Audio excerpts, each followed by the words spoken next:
Bienvenidos a un nuevo vídeo del curso de formación inicial para el proyecto SMS-INP.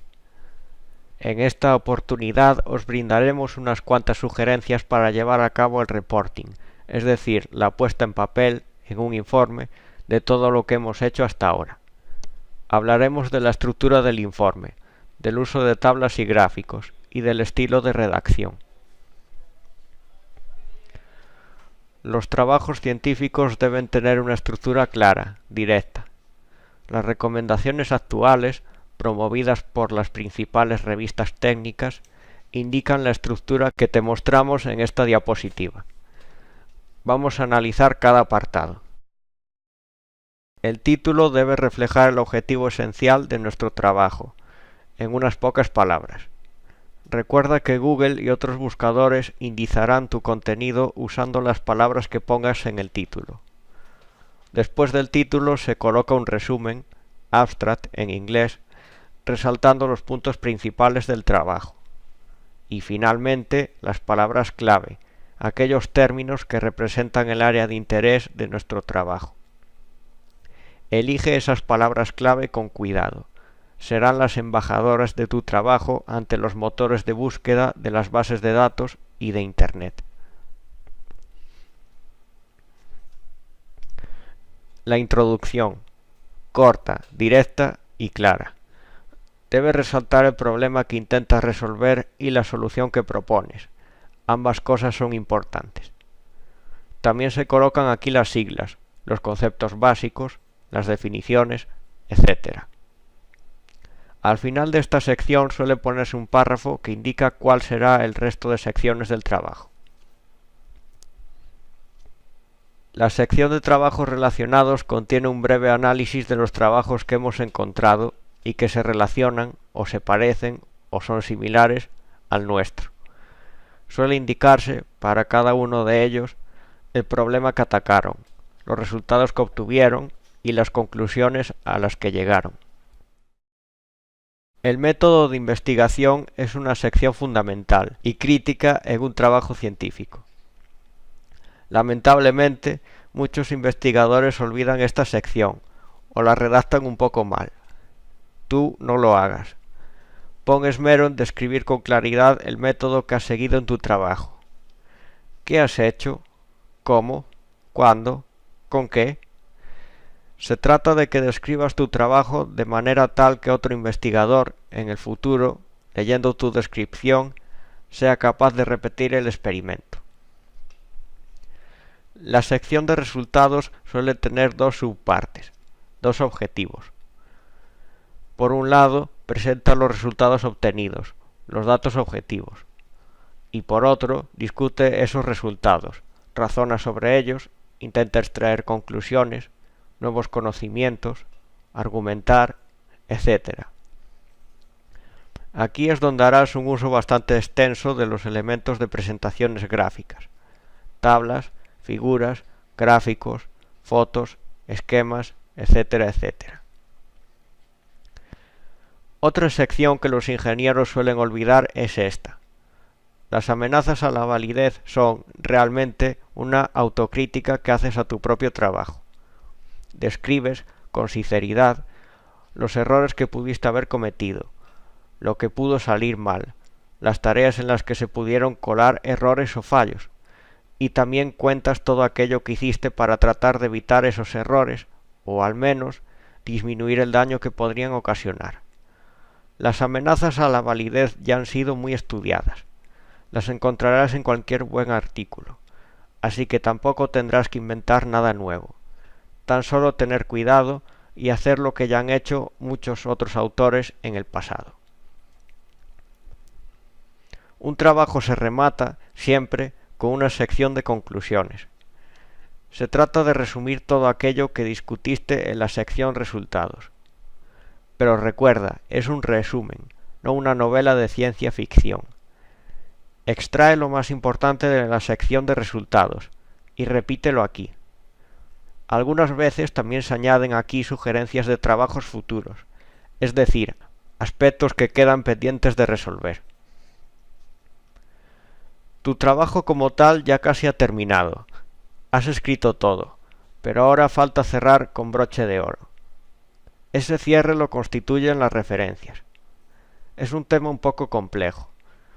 Te sugerimos que hagas una visita a la biblioteca de tu universidad. Allí saben mucho de referencias y de programas que te ayudarán a crearlas y manejarlas. Finalmente, en un trabajo se pueden añadir cosas. Se llaman anexos. Por lo general son datos, tablas o material que sirve para justificar o mejorar la comprensión del trabajo.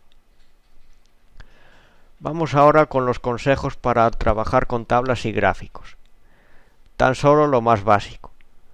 Podrás encontrar muchos consejos más si buscas un poco por internet.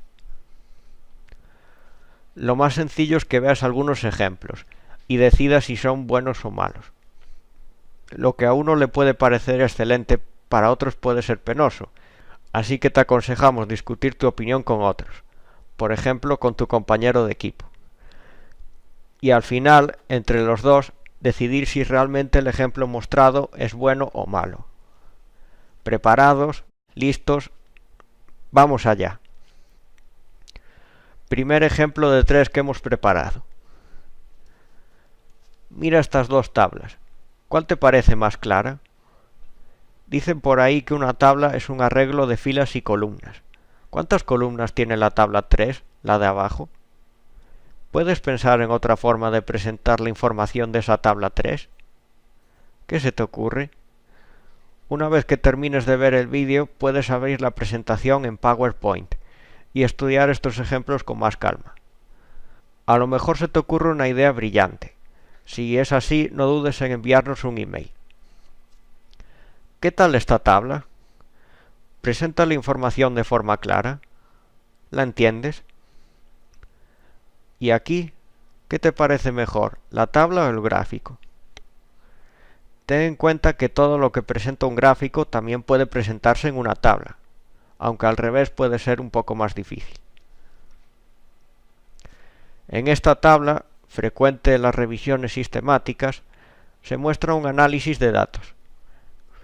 En la tabla se comparan diversas conclusiones con respecto a su origen, solo snowballing o solo database, utilizando los símbolos típicos de verificación, la V y la X, que ves en las dos últimas columnas. Vamos con el segundo ejemplo. Esta tabla presenta las diferencias entre SMS y SLR. La tabla está en el trabajo del que aparece el título en la parte superior. La columna de la izquierda presenta el elemento a comparar, las siguientes para los SMS y la última para las SLR. En esta tabla, más compleja, se presenta texto combinado con números. Tercer ejemplo.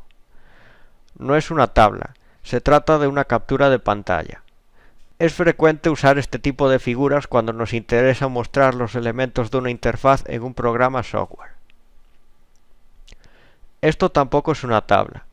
Se trata de un diagrama de clases en UML. Otra captura de pantalla. Los últimos ejemplos parecen un poco sosos, ¿verdad? Veamos unos pocos más. Vamos a revisar los elementos usados en este paper. Aquí tienes el título, los autores, el objetivo del artículo y las RQ que se plantearon. Échale un vistazo. Ahora veremos qué usaron los autores para escribir su paper.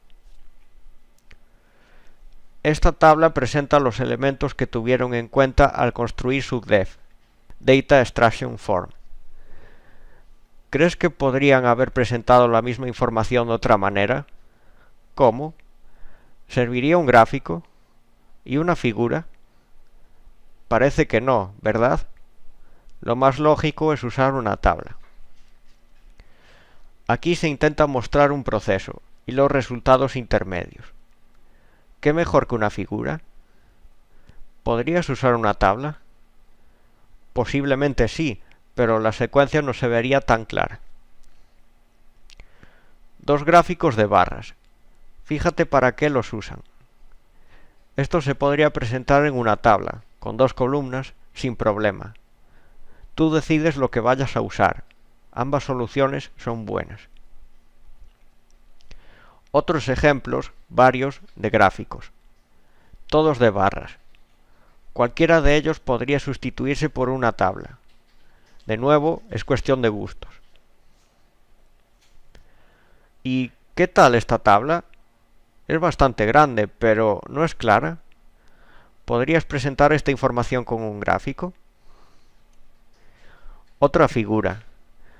De nuevo, fíjate que representa un proceso, una secuencia de pasos, usando símbolos de diagramas de flujo. Aunque parezca una figura, esto es una tabla. Fíjate cómo logran organizar las categorías de datos usando tonos de gris y mostrando el borde de las celdas. Otros dos ejemplos, esta vez en los apéndices o anexos del artículo. Presentan el mismo tipo de información, pero como texto normal o en formato de tabla. ¿Cuál prefieres? Una forma frecuente de organizar las referencias y relacionarlas con otro elemento, por ejemplo, benchmarks en la tabla de arriba o autores guías en la de abajo.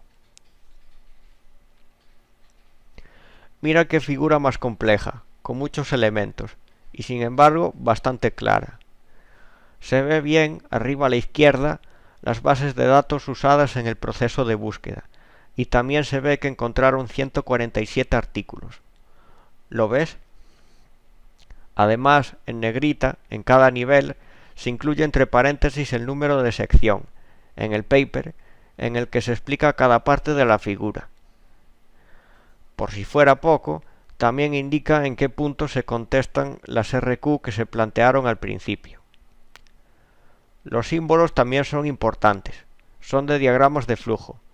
Se supone que los lectores entenderán lo que significa un rectángulo con esquinas rectas y otro con esquinas redondeadas. Aquí se presenta una cadena de búsqueda, términos a buscar y operadores lógicos AND y OR. También tiene otro tipo de gráfico, distinto a los que hemos visto hasta ahora. Algunos gráficos frecuentes cuando se trata de mostrar datos estadísticos. Otra figura para representar un proceso. Estos gráficos también se usan con frecuencia, pero hay que tener cuidado. Si vas a presentar más de 6 sectores, mejor usa barras. Por ejemplo, mira el gráfico de más abajo, tiene demasiados sectores. Ten cuidado también con el uso de colores. Si se publica el paper en una revista, al imprimir en tonos de gris, pueden quedar sectores casi idénticos, que no se distingan, aunque uno sea rojo y otro verde en el original. Bueno, nada más. Creo que ya te hemos dado suficientes ejemplos, aunque ya sabes que puedes encontrar más por tu cuenta con una simple búsqueda en Google. En el próximo vídeo trataremos de amenazas a la validez. Aprenderemos cuáles hay y cómo podemos evitarlas, o al menos disminuir el daño que puedan hacer.